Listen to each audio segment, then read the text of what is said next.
council meeting to order. Ask clerk take roll. Walters. Here. Vogel. Here. Dvorak. Here. Anderson. Here. Sarchet.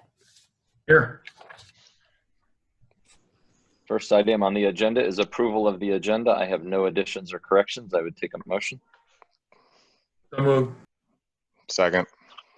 Roll call. Walters. Yes. Vogel. Yes. Dvorak. Anderson. Yes. Sarchet. Motion carries. Next item on the agenda is presentation by Jonathan Swanson with Polk County regarding stormwater best management practices. I'll throw the floor to you. Yes, hi folks, thanks for having me. Bear with me just a second. I'm going to share my screen so I can pull up a few slides as I share some information with you.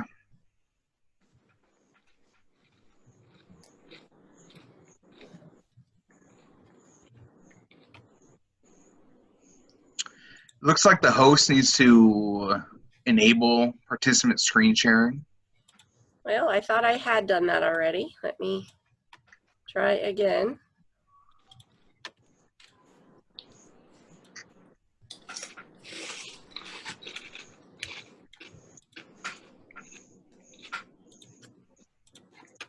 My side says it is.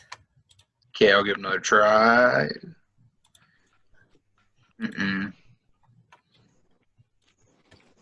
Oh, there we go.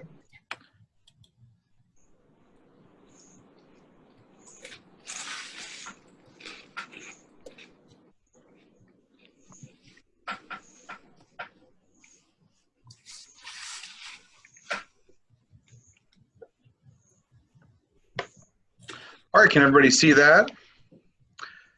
So again, my name's John Swanson. I work for Polk County Public Works as a water resources planner. And I'm going to be sharing a little information about this residential best management practices with stormwater. Or as in Iowa, we've coined the term rainscaping. Essentially this idea of residents doing landscaping at their house, but to manage water, reducing the amount of water running off their property and improving water quality. And as far as it pertains to communities, I've worked with a lot of communities across the metro to work to develop programs to really try and engage their residents and promote some interest. And a lot has been through this a process called cost sharing. Now, cost sharing has an interesting history in Iowa, and it really goes all the way back to the Dust Bowl era. At that time, we had some huge environmental issues in the state. And it quickly was apparent that the only way to fix these massive amounts of erosion was to work with private landowners.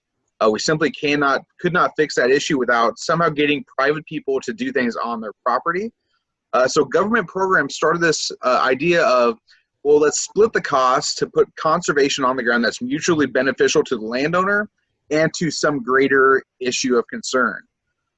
This idea of cost share has grown over the last almost 100 years.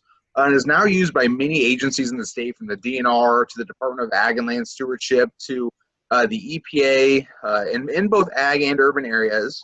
And when we talk about splitting these rates as far as cost share, oftentimes we're talking about a 50-50 split.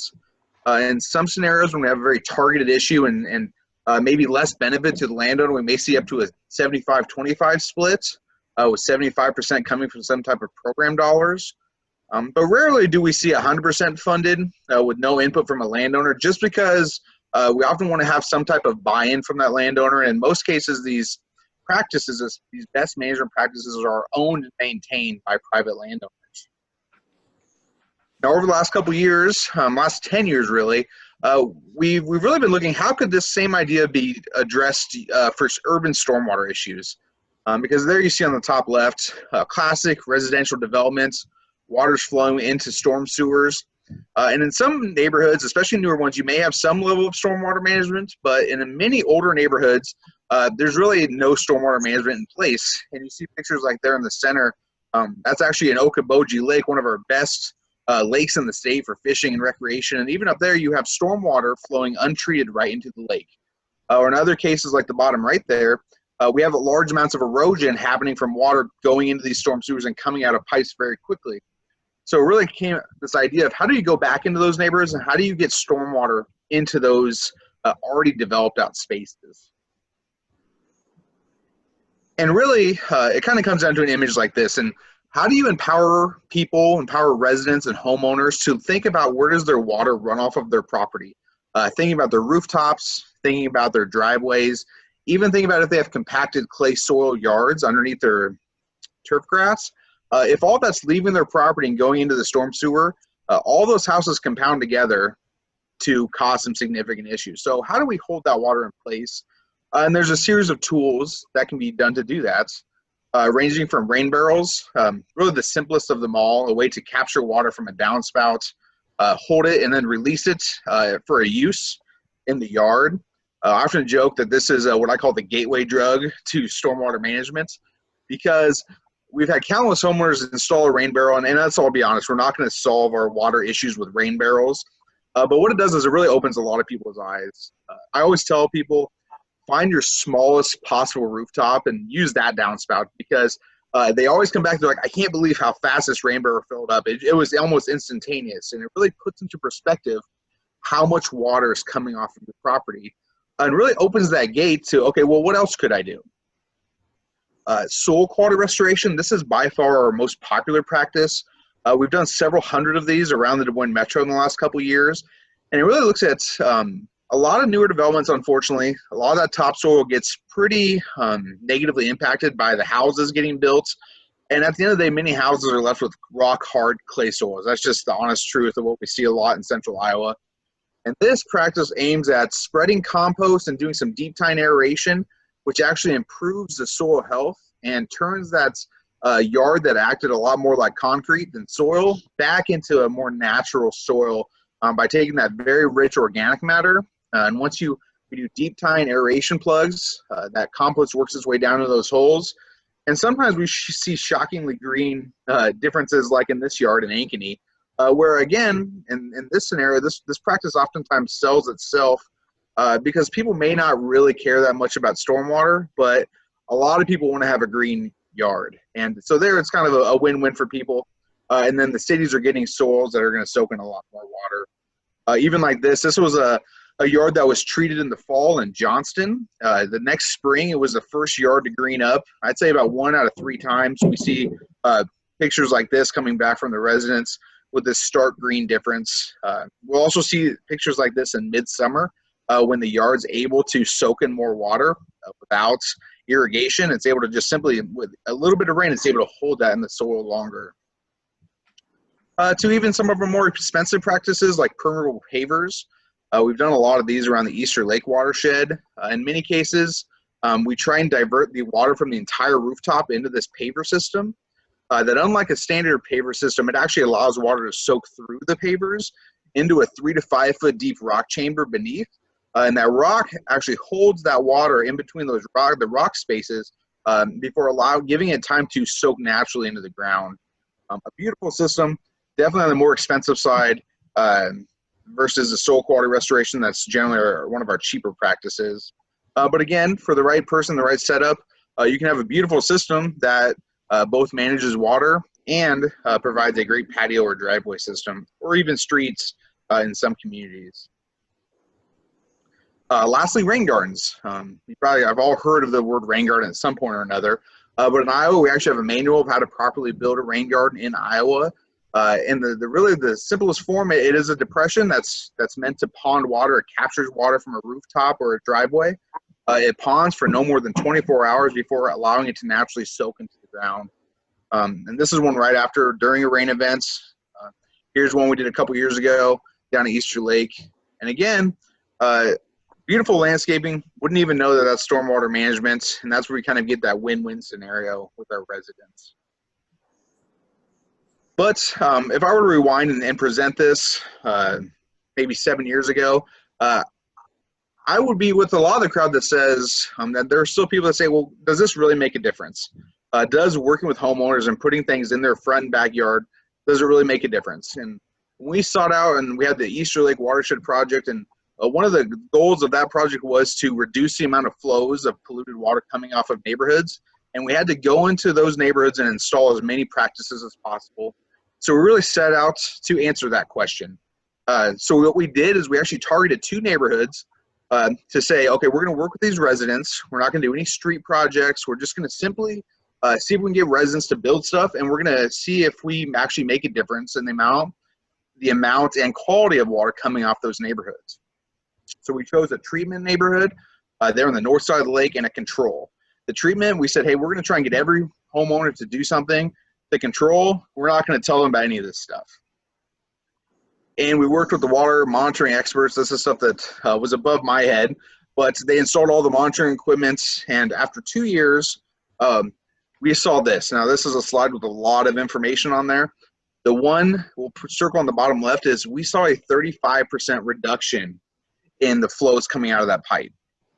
So simply by doing soil quality restorations and rain gardens and pavers, we're able to take 35% of that water and push it down into the ground versus coming out of that concrete pipe right into Easter Lake. So that's 35% less water carrying pollution, 35% less water carrying dog poop. All those nasty things that we didn't want in our lake are now going into the ground. And the second part that's not on this slide that I want to point out was there's always that question of maybe there's some other factor at play here that caused that reduction. And many of these practices are aimed at treating the first 1.5 inches of rain. So you get 1.5 inches of rain, your rain garden fills up. You get 3 inches of rain, your rain garden still only treats that first 1.5 inches. So we had a unique scenario where one day we had almost exactly 1.5 inches rain event, and then the following day we had another 1.5 inches rain event. And what we saw is we completely lost that 35% reduction.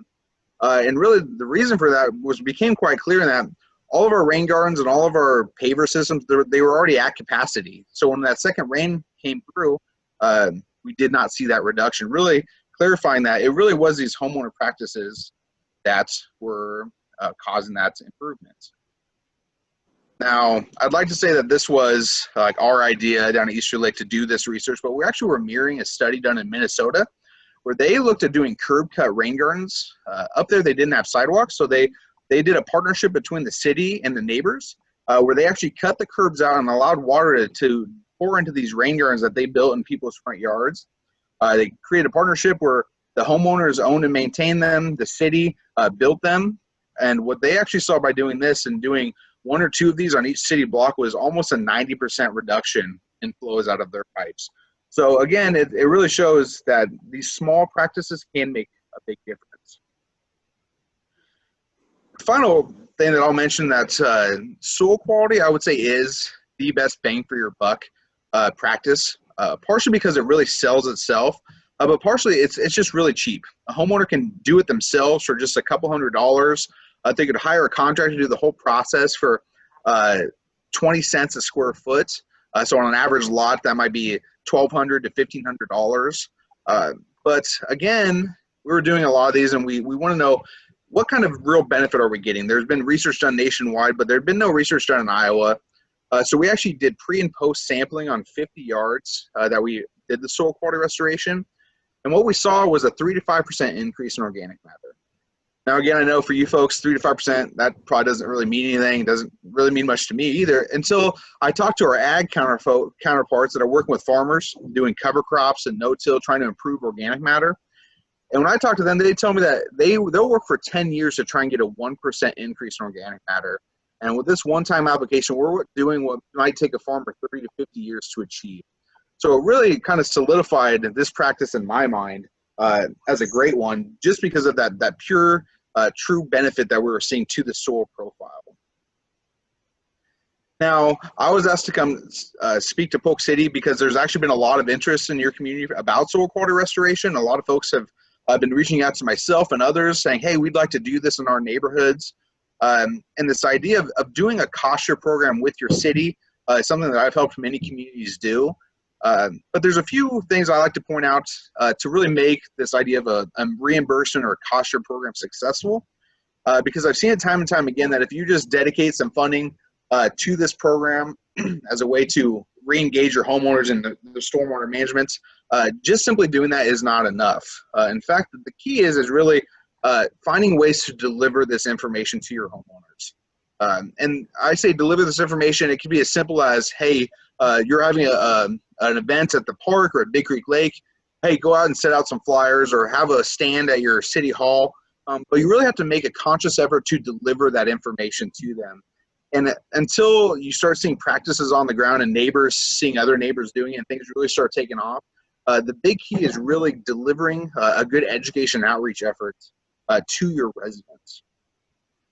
Now, across the metro, we actually recently received in Polk County a grant to help lead some of this because we saw in a lot of communities that either the stormwater folks were leading this, and let's be honest, a lot of stormwater folks aren't the best at education outreach, or you had communication staff who didn't really know anything about stormwater. So we got this grant to lead an effort called the RAIN campaign here in Polk County. And basically it is a whole toolbox of tools. We now have a social media page, raincampaign.org. You can see videos on how all these things work. You can see beautiful infographics. If in your community you want to do a mailer, we actually have a online box set up where we have mailer templates. We're doing staff trainings. Really, it's a one-stop shop for everything you would need to educate your residents and deliver the information. The first year, I will tell you that we gave a lot of information to the city. I think it was a little bit too much. So this year, we've tried to really focus on making a centralized hub, that website and our social media pages. So it's as easy as, hey, resident, go to raincampaign.org and you'll find everything that you need to know about these practices. And so just a few final thoughts. When you're thinking about stormwater, the cost share program in a community is just another tool for stormwater management. It's not the end all. You're not going to fix every issue in a community through this, but it can be a very good tool it will solve certain issues for homeowners, and it can just honestly be a great way to educate your residents and get them to understand these things better. And a program success largely is dependent upon what type of outreach and education goes with it. Soil quality restoration, if I were to pick one practice, that would be it. Homeowners are going to be happy with the greener lawn, and you're going to have a lawn that soaks in a huge amount of water. So lots of resources out there that are already available. Don't think that any community has to create all the template forms and all the processes. We've worked with enough communities to really have some great templates to share. And really, I don't know that this pertains to Polk City per se, but some communities have looked at, could they use a cost share program to stabilize erosion problems? Now, obviously, that will cost more, but communities such as Urbandale, Polk County, and Waukee have added in a little bit different spin on things. So if homeowners have some erosion issues, they could also apply for more of a grant, or a homeowners association could apply together. And honestly, it's been a very effective way to get people and leverage additional funds to help get some bigger problems done. And I'll end with a little bit different, kind of flip the script, just thinking about it. Okay, there's this idea of working with all the residents, but also in a community, if all that water is already going into a pipe, where does that pipe outlet? If it outlets into a park system, that can be a great place to install something like a stormwater wetland. The bottom one there we did in the city of Ankeny at 36th Street. Top one there we did down at Easter Lake Park. So there's also ways to incorporate stormwater management into your parks and create some unique looking features that honestly people can really enjoy. So with that, there's my contact information. And I will stop sharing and be glad to take any questions if anyone has any.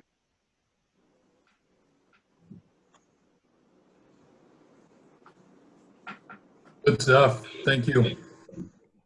So looking at your website here, looking at the RAIN campaign website, it would appear we're one of the few metros that don't have it. Yep, there's just a few, and I would say a lot of them have actually come on board in just the last 2 years. We've seen 4 or 5 communities get started in just the last couple of years. The oldest running programs would be Johnston and Ankeny. They've been running for upwards of maybe close to 10 years. But a lot of the other communities have come on board just in the last couple of years. Cool. So I've heard this presentation from John now a few times, and he and I have worked on some projects over the years, so I really appreciate you coming on board tonight and talking to us. John, Chelsea, Kathleen, and Mike and I talked here a couple weeks ago about what we could possibly do here in town. John also offered up checking in with the IDOLS Water Quality Initiative Urban Grant Program that is slated to open up here in October, and that could benefit us with some seed money to do some projects. And we were kind of kicking those ideas around here. So I think it's something that we need to keep a push on. It's something that helps our residents. It helps the public works, and it's just a great environmental cause that I think, being Tree City, USA, stuck between or benefiting between two great state parks and having a great trail system is something that we need to really put our arms around. And I think there is a unique Agreed.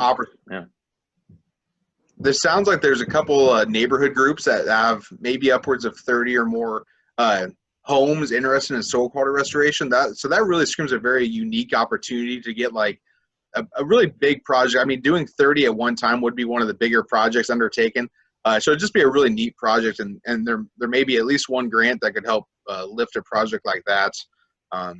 And I mean, it would have a widespread community. There'd be a lot of people like, what is going on over there? And as soon as it'd be done, there'd be a lot more people saying, well, that looks awesome. I'd like to do that.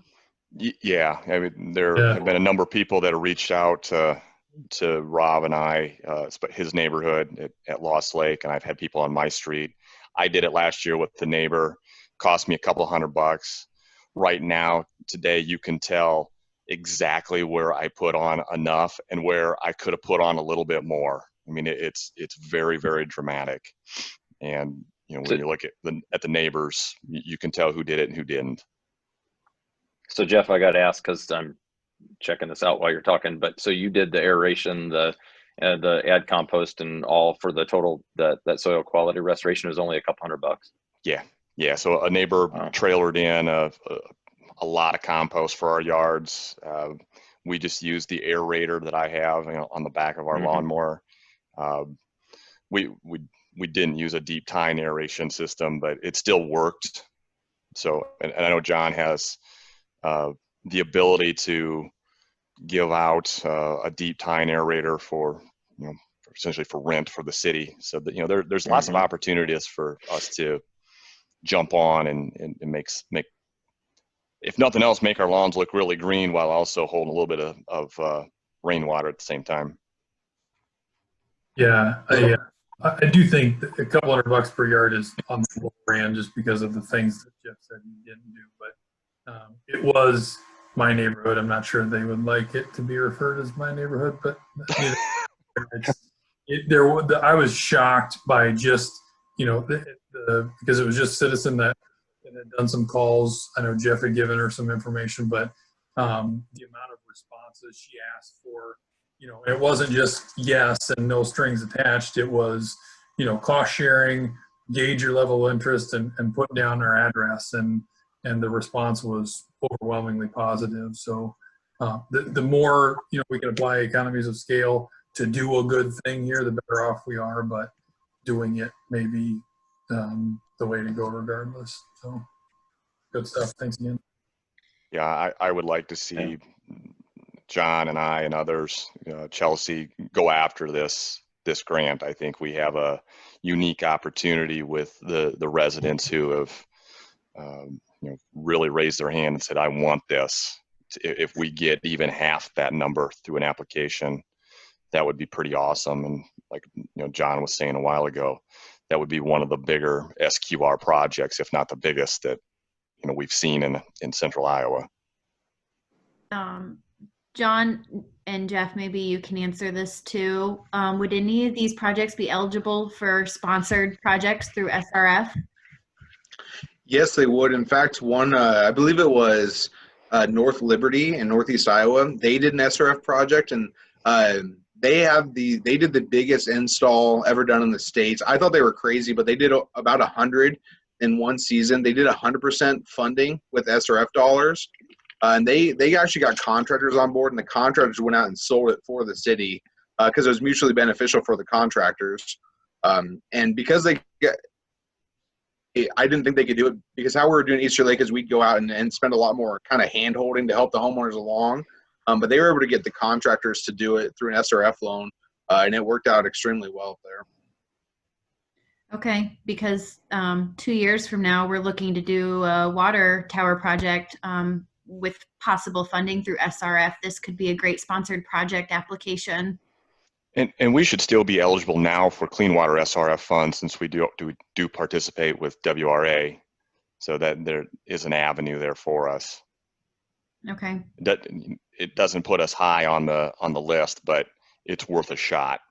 Mhm. Well, this was a great presentation, John. Really appreciate you coming out. And this is a problem in Polk City. It's an ongoing problem with erosion, and with a big factor is developers come in here and I'm going to use the word steal our topsoil, leave the clay and sand. Is that problems in other communities? Yes, very much so. In fact, we just finished about a 2 years efforts of convening city engineers and stormwater staff from across the metro to look at how what requirements are being put upon developers when they come into communities, and could we make some updates, and could we do it across the board in the metro? And that was completed earlier this spring. Those recommendations, and we recently shared that with your guys' staff. But yeah, that's kind of the norm across the metro. We're seeing a lot of very, very poor soils, to the point where they're planting trees and the trees die because it's like a bowl of rock hard clay, and then the grass is barely alive. So the soil is a big part of it, and then some updates to the design standards is the second part of it. To say you're building a pond, we found that there's ways you can build that same pond but get a lot more benefits out of it to reduce downstream erosion. That's the second big part of it. Does it make you feel any better to know that we're not alone, Ron? Yeah, it does. But I mean, when it's so obvious, when you drive by and see something that used to be a very productive farm field, and now it's going to be homes and it's all clay. I know corn didn't grow on that clay. It's, erosion's a big problem here. We've had that in several neighborhoods. This would also help with our water consumption, because I assume once you get all this done, you don't have to water your lawn near as much, especially when you have a new lawn. Yes, for sure. The city of Waukee has actually been in West Des Moines. They both have new programs. They've been doing a lot of promotion about, hey, less watering is required because there's just simply so much irrigation going on in some of these communities with a lot of newer developments. Yes, for sure.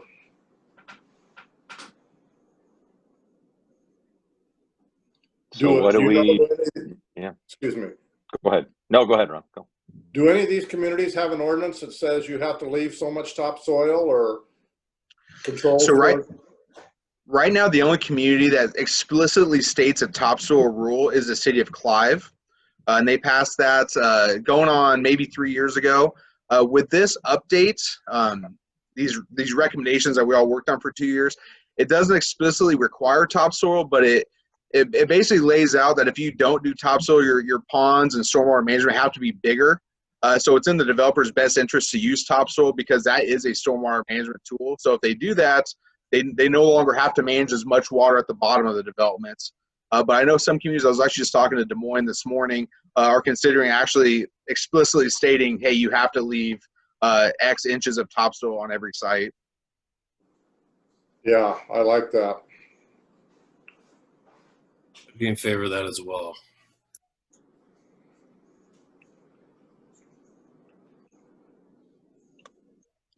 So what's our next step? Yeah, I think we'll work on some of these things at an upcoming work session. And Jonathan, if you would be willing to help us in a couple of these areas, we would greatly appreciate it. But I think the interest is definitely here to start a program up. Yep, I'd love to help. And I tell you that what's happening across the metro right now is the time to do it, because you guys won't be alone. We're looking at, if we have everyone moving in the right direction. The cost share program is a rather simple thing, especially that you guys have so much interest in community. That's just awesome. And right now the goal across the metro is January 1st to have the updated stormwater standards and topsoil and all those things in place as a requirement by January 1st of 2021. So right now is the perfect time to be talking about these things. Cool. Mike, you've been quiet. You were part of this. Your name's brought up a couple times. Do you have anything to add, department? I'm all in favor of it. anything we can do to reduce that water coming through into those storm drains, anything we can do is major for us. And Ron hit the nail on the head with the water consumption. That is also a problem for us. Mhm. Cool. Yeah, no, good stuff. A great presentation. Thanks for Yes. taking the time tonight to do it. I think this was very informative, and look forward to working with you as we proceed through this and get our name added to this. For sure. I think there's some great opportunities. I look forward to anything I can do to help. So anybody feel free to give me a holler when you need some assistance. Great. Thanks. Really appreciate it. Make sure to get that last part in the notes, Jenny. Yeah, I tell that to everybody, and people tend to say yes. So I'm like, what did I say? All right. We'll see y'all later. Just Thank kidding. you. Okay, moving on. Next item, public comments, unless anything's changed. Jenny, do we have anybody? You do not. Thank you. Next item, consent agenda. I have no additions, corrections. Take a motion, please. So moved. Second. Questions, discussion? Roll call. Dvorak, Yes. Anderson, Yes. Sarchet. Yes. Walters, Yes. Vogel. Yes. Motion carries. Next item under business item A, second reading of ordinance 2020-1400 approving rezoning 206 East Broadway from C1 and R2 to PUD planned unit development. Take a motion, please. I'll make a motion. Do I include the waiving of the third reading in that, or, okay. No, Yeah. that's a separate motion. Thanks, Amy. Motion to approve ordinance 2020-1400. Second. Roll call. Vogel, Yes. Dvorak, Yes. Anderson, Yes. Sarchet, Yes. Walters. Yes. Motion carries. Next item is an option to waive the third reading. Take a motion, questions, comments? Any reason not to? Not from a legal standpoint. Has there been any comments to City Hall at all on this, Chelsea? Jenny? No, sir. Okay, great. Does anybody wish to make a motion to waive the third reading of 2020-1400? I will. Second. Roll call, please. Vogel, Yes. Dvorak, Yes. Anderson, Yes. Sarchet, Yes. Walters. Yes. Motion carries. Next item, discuss timing of resuming in-person meetings. Chelsea? Yep, so I needed to follow up on a couple of things brought up at the last discussion of this topic at the council meeting. So a couple of things. I did reach out to Luana Bank, and they do have the community room available September 14th from 4:30 to 8 p.m. if we are interested in trying in-person meetings up there. I also did poll all of the agendas for the metro cities to see who was meeting virtually and who was meeting in person. So Ankeny did have an meeting person last week. It was for council only. And Amy, maybe you want to provide some feedback on this, but it sounds like they did try to have an in-person meeting, but they did not allow the public to participate in person. That's correct up and through the last meeting. I think in the next meeting, which would be the Tuesday after Labor Day, they are going to allow the public in. I think that's the decision that they made at the last meeting. But even as large as, I mean, they're going to be limiting who is able to come in. And it looked like that as large as their new council chambers are, that maybe they could get if like 16 in for the public.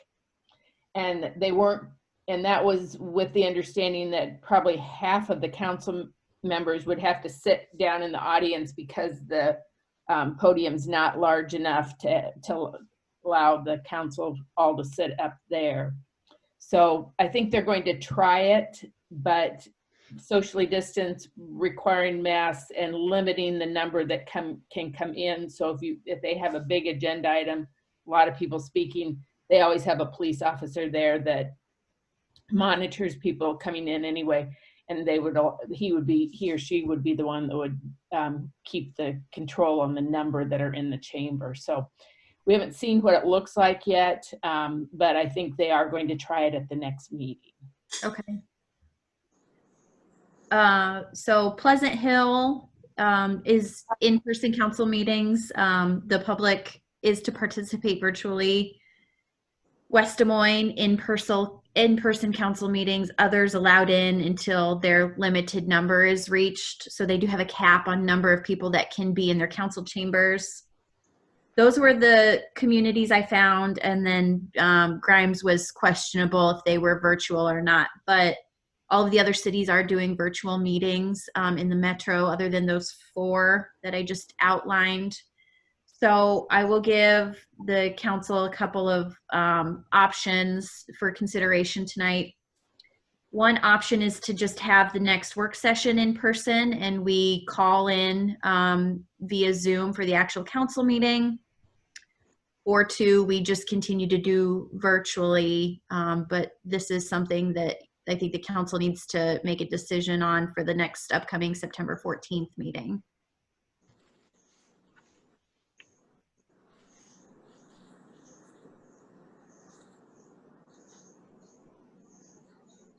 So if we did an in-person meeting, there would be the option for Zoom if we did it at Luena. Do I have that right? Yes. But no phone. No, so everybody would have to participate by Zoom. So you could call in via Zoom. But the general public couldn't use the phone number that we typically provide. Is that right? Correct.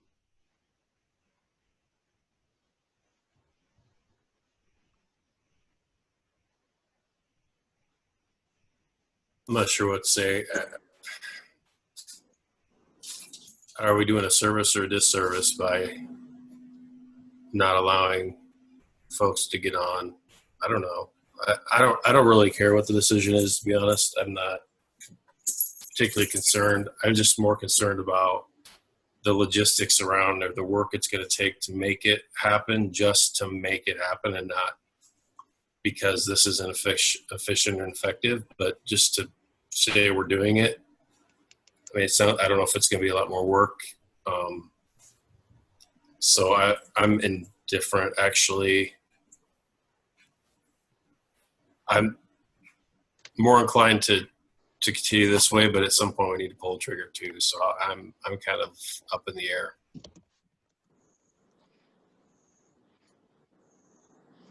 I know that does not help at all. Jenny, just a technical question I guess I haven't asked, but if we went to in-person meetings, is there really any way to video them? Because of how it's spread out, we would have to be if we went to the council chambers, for example, and had 7 people, just due to where the setting would be, we probably wouldn't be able to record it or live stream it, right? I don't believe I'd be able to get everybody on camera in the council chambers, no. Well, it's not possible, or it wouldn't get everybody? I don't think there's any possible way to capture everybody on screen. The other challenge you're going to have if we're zooming in the public, I'm going to have all the technology capacity at City Hall to get everybody on the Zoom so you can hear what's going on. So the technology challenges are definitely going to be there compared to what we have today. My question for Amy or any of these other meetings that have been happening in person, when they do cap the public, how does the rest of the public participate?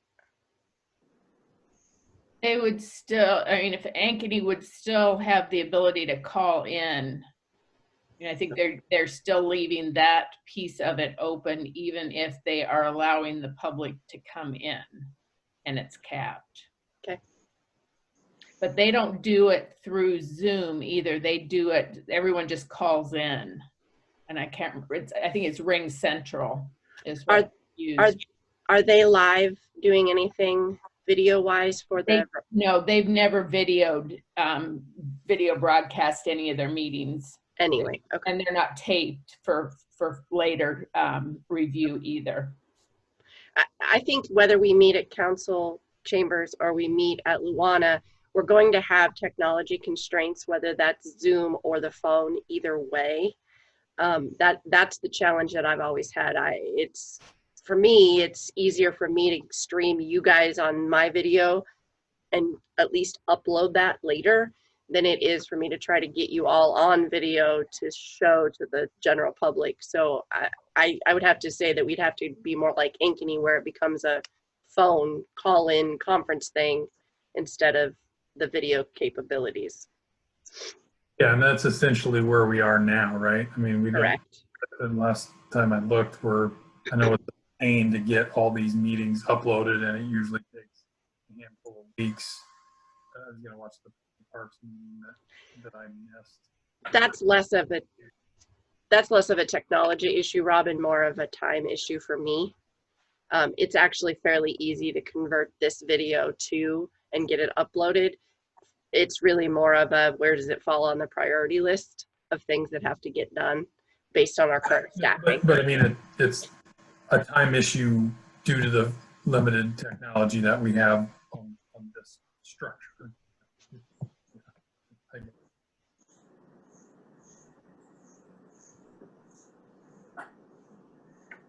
I don't know. I guess I've been, as I have stated previously, my concern is that, especially for work sessions, these conversations aren't as conducive as face-to-face ones are.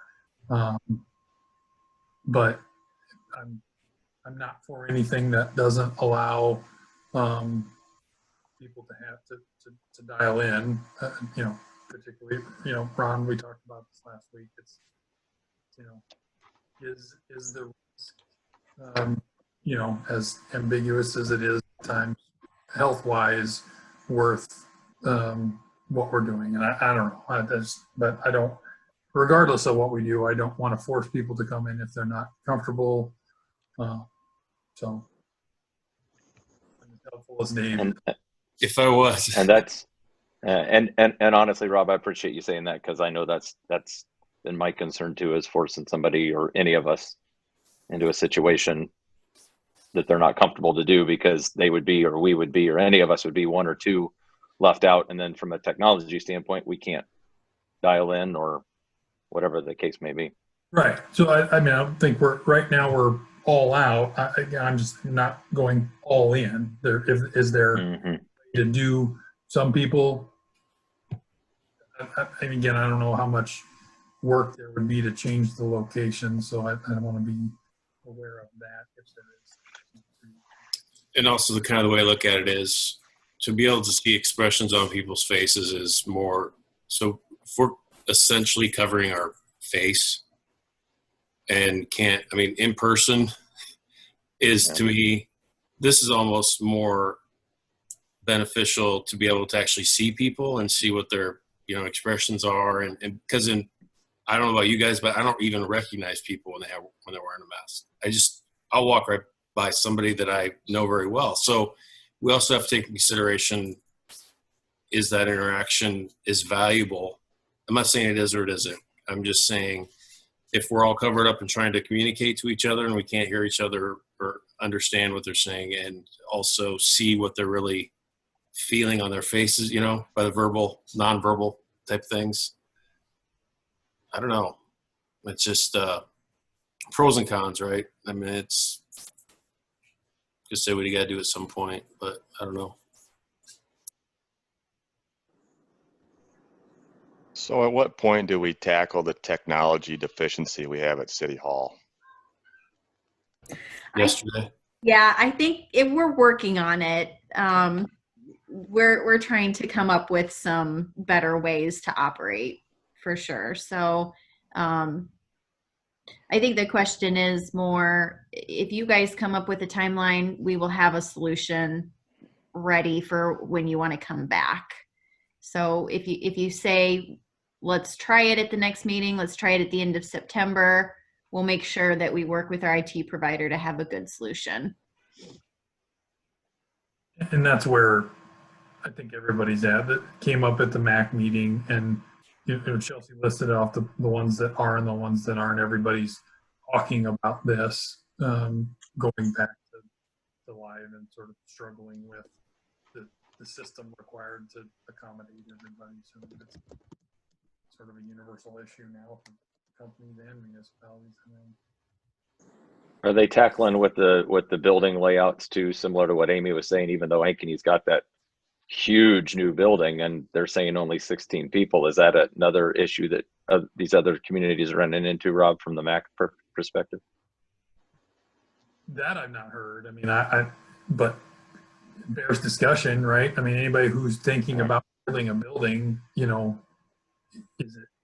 you need buildings like you used to prior to COVID and with, concerns? I'm sure glad we did what we did to Jenny's area when we did it, but we're trying to accommodate for social distancing, in a new permanent design. I've not heard of that, but that's going to come up when people expand or whatever. Be curious to see. Sorry, I guess what I was asking more along the lines of the people who are already, like, we can only have 7 people in our. If we were to hold a meeting at City Hall, we could only have 7. Whereas what Ankeny is saying, according to Amy, is like they could have 16 members of the public or whatever. We couldn't even have public at our council meeting if we wanted to. I was just curious if it was technology that is the limit, or if it's the size of the building and which limits it to. Yeah, sorry, I misunderstood. So yeah, I think that's the rationale for some of the communities that don't have in-person council meetings, have in-person committee meetings, just because there's less people, there's less public, it's easier to space, those type of things. That's a part of the equation for sure. Yeah.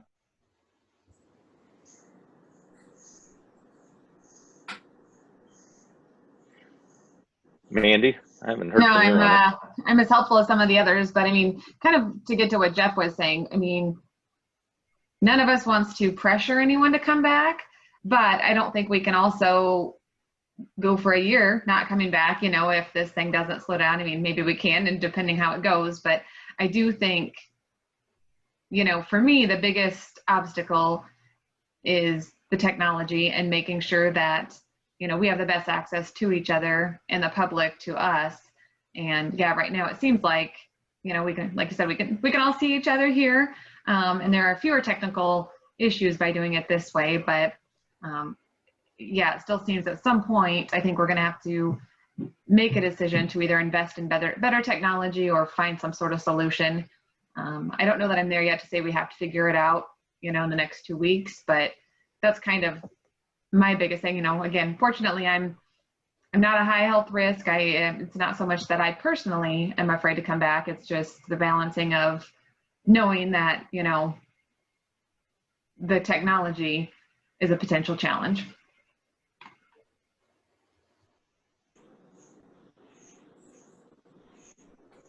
Well, and I'm just going to be really curious to see what, and again, not that we're waiting, but obviously everybody else, like you said, Rob and Chelsea and Amy, that everybody else is kind of working on this too, and obviously somewhat stuck.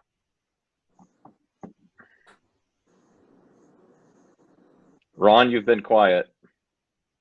Yeah, I've pretty much said it all. I've said it all in the past. The only thing I do want to add is I had a conversation with someone who tried to get in on the P&Z meeting last Monday and wasn't able to get hooked up. And we kind of decided it was the fact that he couldn't call City Hall and he couldn't talk to Jenny and get good directions as to what to do. So but he would have liked to have spoken at the P&Z meeting, but I told him there would be public hearings that he would have a chance to talk. Was that as much storm related as it was anything else, the reason he couldn't get through? No, it wasn't. There was. Oh, okay. He lives in proximity of Vista Lake Drive. Well, Curious about the rezoning. Got it. yeah, that's been the crux of my, you know, I don't want to say push, because again, I'm not trying to be overly dogmatic about this, but how many of those people has that happened to over the last 5 months? I don't know. I'm just asking, but it's much easier for people to go where they know the meeting is and voice concerns and just, you know, at what point does that pile up to be significant? I don't know. That's why I wanted to have that a part of the equation. Again, I short of laying out pointless cliches, I don't know how much more wishy-washy I could be, but it's tough to reconcile the safety with people being engaged with all these other things. So, well, and this was a case where if he would have been the only person who showed up, then he probably could have come in at a P&Z meeting. I don't know. But if you get more 12 or 14 people come in, they're not going to be able to get in anyway. So because we can't accommodate them. I don't know. I mean, in the next, you know, sort of contentious development that we have, what are we going to do with that? Yeah, I don't know. Like I said, it's something I don't want to argue about. I definitely don't want to argue about it because I think everybody that knows me well enough to know I'm gonna do what I think's right, and you guys do what you think's right. It's that simple.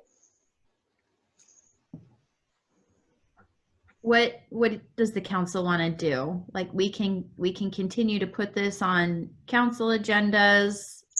We can try to come up with a plan of when we're going to go back to in-person meetings. I do think we need to probably make some sort of determination on what we're going to do. Yes, we can talk about it again September 14th, but I do think we're getting to the point where we've got to make some decisions. I think you need to make decisions based on how fast you can get technology upgrades so it's feasibly possible to have in-person council meetings where the public can join virtually.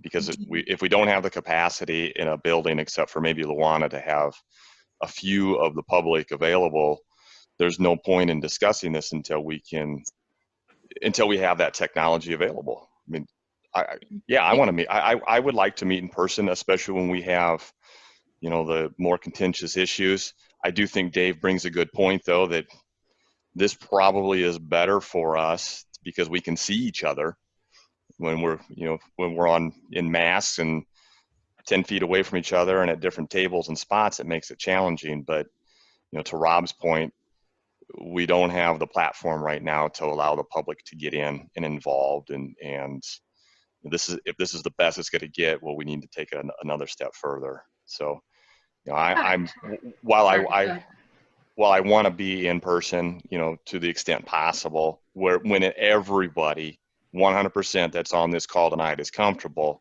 that's fine. But we still need to be able to have upgrades in place and that component in place to allow the public in and engage. Yeah, if there was another way that we could better facilitate that, but I don't know what that would be. I would be open to, again, however, you know, maybe you have a booth somewhere that's isolated that they can come in one at a time. But otherwise, yeah, for me, it is to make the decision to go back would have to be knowing that we aren't stepping backwards as far as connected to each other and to the public. is there a way to test that, whether it's one of our meetings or a P&Z meeting at Luana with some people on site, some people on the phone, and the same phone call, dial in, whatever capacity that we now have, to see how that works? I would say that our last meeting with the storm where we met and not everybody was on the same platform was a pretty good test of how ineffective it was. in my opinion, as trying to manage it all. I would say that all of council and mayor and whoever is presenting or staff need to be on the same platform, whether that's in person or Zoom or whatever, but being disjointed and having half of the council meeting and half of the council calling in or Zooming in, that presents a challenge in itself, in my opinion. I totally agree with that. Is that what we would have to do if we went to Luena? We'd have to do a Zoom and a conference call? You couldn't conference call there at all because they don't have a phone. You can, we've done Zoom meetings with community visioning there where we've had some people in person and others at home. And it kind of sort of worked. People were able to connect in and see visually the presentation. There was one meeting where I had to call in just because I didn't have the internet capacity, and it was a disjointed effort. It did present challenges. So I would be concerned, like for you, Ginny, to be able to manage everybody that might want to call or join in, because it does make it a little bit tougher, especially if you have the public, a high public involvement.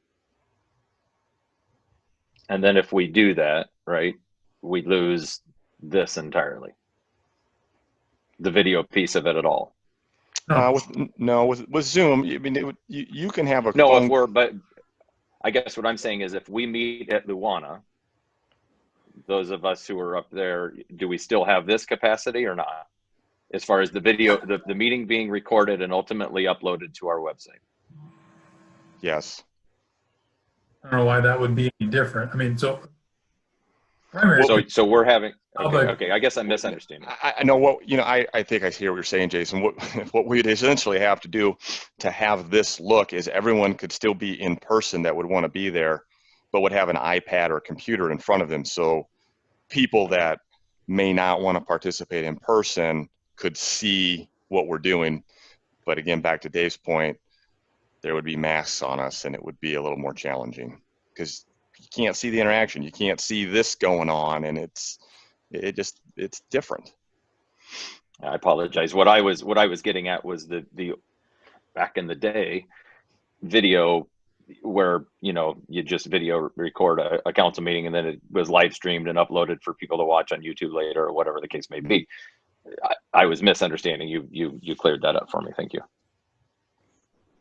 I attended that visioning meeting up there, the one that Jeff wasn't at.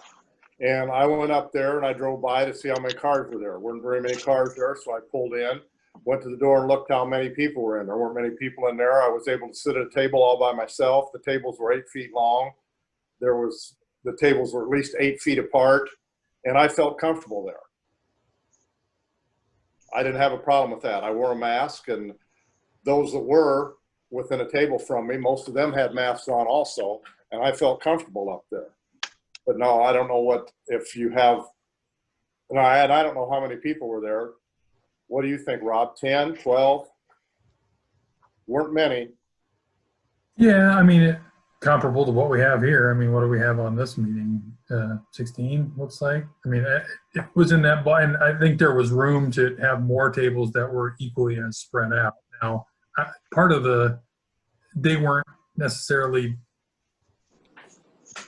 if you've got a screen in front of you that there is a video for the room on that people can see. Now they're not going to see like super close like we have here, but you can see, and it does allow for that. Is the audio, are there speakers in enough spots to pick up people from different places in the room? That was the question, I think, that limited people like Jeff that were on the phone that could hear as well. But that I do feel, and that was sort of a good trial balloon. I'm glad you brought that up, Ron, because that I never, felt like there was any compromising of safety with that, and I know that didn't have the time and debate that we put into this whenever we do it. So yeah, if I'd have went up there and there'd have been 30 people at that meeting, there would have been 29 because I'd have left. That's simple.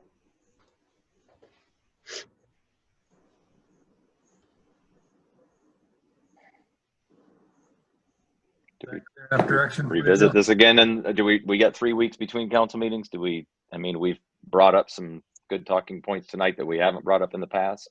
I'm wondering too if the staff could do like a trial run. Several of us could go up there. We'll have someone stay at City Hall and let's just see what kind of bandwidth it offers for X amount of staff to go try it out. I would go that route, and I would take it a step further. Put people on different platforms. Put a Okay. couple people on phone, just listening. Put someone on phone who's trying to watch on a phone. Put someone on a laptop or a tablet. You know, just so you get a sense of all possibilities of staff and public and council, mayor, you know, everyone, to see how it could work. Does it work? In theory, it should. I mean, that's why Zoom is here. But we don't want to make it any clunkier. Okay. We want to remove the options that aren't primary. Yeah. And then I guess I would double check to see what the maximum capacity is in that building, and then divide it out by whatever, you know, we feel is the right denominator there. I was thinking there was like, you could have 150 people in that room. Chief Mitchell, what was your number? At normal capacity, I think it was like 150, Oh, okay. 160. Yeah, according to the table that was part of the governor's proclamation May 1st, with the square footage and just the common area, not counting the kitchenette area, my number was 23.37, something like that. And that was the liberal. The conservative knocks it down to about 16. It's all in how you categorize the space or the occupancy. But the chamber asked me to do it for their next chamber meeting, and the number I provided them was 23 people.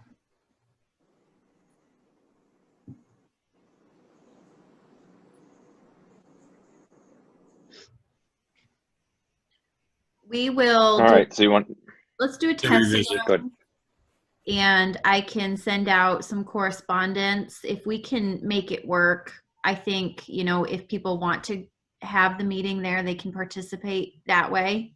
Otherwise, I would say call in, but that's if we can make the logistics work. So are we going to bring back your results on the 14th? Is that the plan, or what's your plan? Yeah, we can do that. Okay. Thank you. I know this is a lot of work for you guys, but we really appreciate it.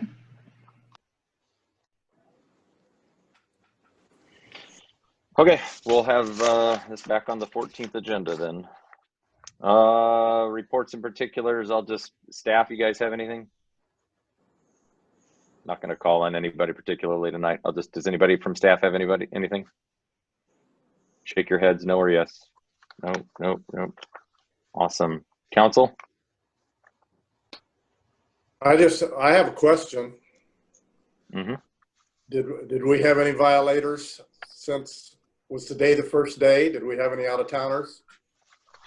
We're still working on it. Danae was gone half a day today, and she's in charge of that. But yes, she was working on that when I left today. So tomorrow we'll know. Okay. You know, it was so busy when I was out there, it really didn't bother me. And I saw some people and I knew were out of towners. And in fact, I helped one of them unload his truck before I figured out he lived 4 miles north of here, but that's neither here nor there. But Somebody write up Ron for an accessory ticket. Yeah. Aiding and abetting. Thought I was being a nice guy and I was aiding and abetting. But it's, you know, it's very costly now. Chelsea had good news that we're going to get some reimbursement from this, it sounds like. So, but still, that's a benefit for, and I wouldn't have been near so mad until I figured out who this person was. And this person's wife had told me once that she would be annexed over her dead body. But that's just me. Hey, Mike, since we're on the topic, and I know it was mentioned in the previous, but excellent job from you, your staff, everybody all the way around, top down. Nothing but compliments from the work you guys did. You know, been in this town a long time, never seen the public works come around and you know, clean up after a storm. We've had the brush pile. It's worked out real well, and your staff needs to be truly commended. And on down to police and fire, you guys as well for all your work, you know, and helping to manage some of that stuff too. But you know, great job, man. I just can't speak highly enough about you guys. No, Yeah. as a city, this was handled well, right down to the citizens. I think it was, the help was, the staff was exceptional, and right down to the citizens. I thought they handled it well and things got cleaned up. And I had lots of help myself, and I went and tried to return some help. And I saw people in town helping neighbors everywhere. It was a good, terrible storm with a good feeling in the end, I guess. And Then some good help from some contractors too. Yeah. Good report. It was a record day for us. We had 18 calls in a 24-hour period. Always pretty Holy busy. cow. I had heard that, and I had, and I'm gonna get to you, Jim, too. But I had Public Works down. You know, we often hear things that are options or available or whatever in other places that aren't an option here. Well, what people had here, nobody else in probably the whole path of the storm had. Certainly not in the metro, which is access to a place to take stuff the day of. And the curb starting on Wednesday. You know, I talked to you, Mike, down at the square when you guys were working. Jason, Tran, you were out there. A lot of, I'm so proud of how the response was. Chelsea and City Hall staff too knew the calls to make to be able to position us. And, you know, with everything else going on, this is probably going to get lost in the shuffle, but not with me. And I think that given a, you know, relatively unforecasted storm to begin with, the response was second to none. And I'm just so proud of, obviously, Mike, you're the center of this, but I know it was other people. I know it was everybody, quite honestly. And I'd heard that number, Jim, from you guys. It was busy here. It was a record over in Ankeny too, it sounds like. And, you know, I had you guys over a block over for, how many times do lightning strikes that cause fire on roofs end up with the small amount of damage that house has? And that was you guys being all over it like you were.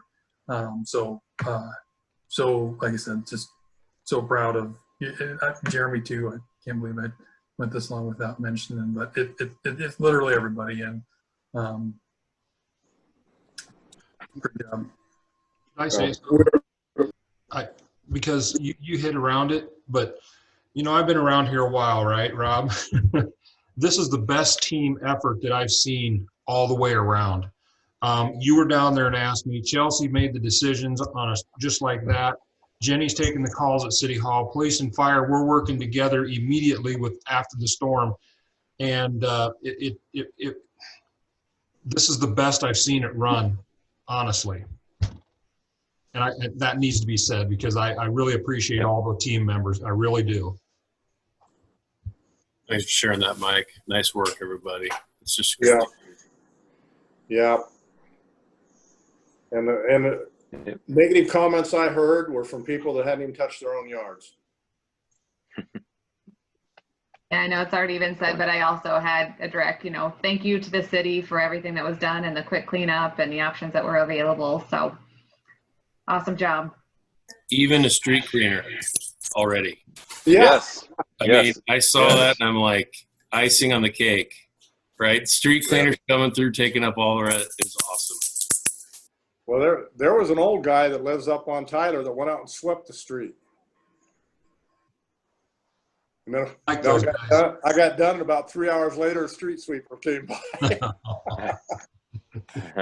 But that's okay. I mean, it was pretty obvious that the city just rallied as quick as they could, city staff and the departments. And I think that just echoed through the entire community that if the city can get their stuff together, so can the residents. And minutes after that storm was passing through, you heard the chainsaws, you heard people moving, you heard the sirens, and you knew exactly what was going on. And our city was going to town on on what we needed to do to make it work. So, you know, it was a massive effort, and kudos to the entire community, especially, you know, those at Public Works, Police, Fire, City Hall. I mean, you guys did a great job. Library, I bet you did something too. I hope, you know, but it was just a great effort. So We issued the hot spots. there you go. So see, I mean, that was important. I'm sure someone needed it. So I thought about calling you, but I knew the answer. They went fast on Tuesday morning. and I just had one other item, non-storm related, and that's, you know, school starts on Wednesday. So watch out for those little kids that are running across the street to get to the bus for the first time, walking, riding their bikes to school. You know, make sure you encourage them to wear their masks and do what they need to do to stay in school and stay safe. That's all I'll jump on that. The other thing I was going to add was just a thank you and good luck to all the teachers, the school board members. I know there's a lot to think about going into this school year, so I wish them all the best of the luck and thank them for what they're doing to try to help the entire community and beyond navigate safely through this year's school year. No doubt. So, I had a couple other things since we're not going to end on the high note. Jeff crossed that barrier. Thanks for doing that. But a couple things I did want to add. So we had a community visioning meeting a couple of weeks ago where we really got for the first time into rather than presenting, but getting some stuff back. And I don't want to speak for Jeff, but he saw the same thing I did. And there's some really cool stuff coming back from the landscape architects and that committee, the interns at Iowa State and the other folks at Trees Forever that some of it might be a little overkill in spots and a little crazy or pie in the skyish, but it's great to have options from that stuff. And I think it's great to have audacious stretch goals put out there that we can respond to. So looking forward to here once that gets finalized, sharing that a little bit more broadly. And stemming from the storm piece, I talked to our Polk City tree guy. I ran into him, Ken, and he had mentioned that you know, as busy as they were, I think the Arbor League is, he had mentioned doing a drive for membership. And so I think that's something that the city could really get behind where,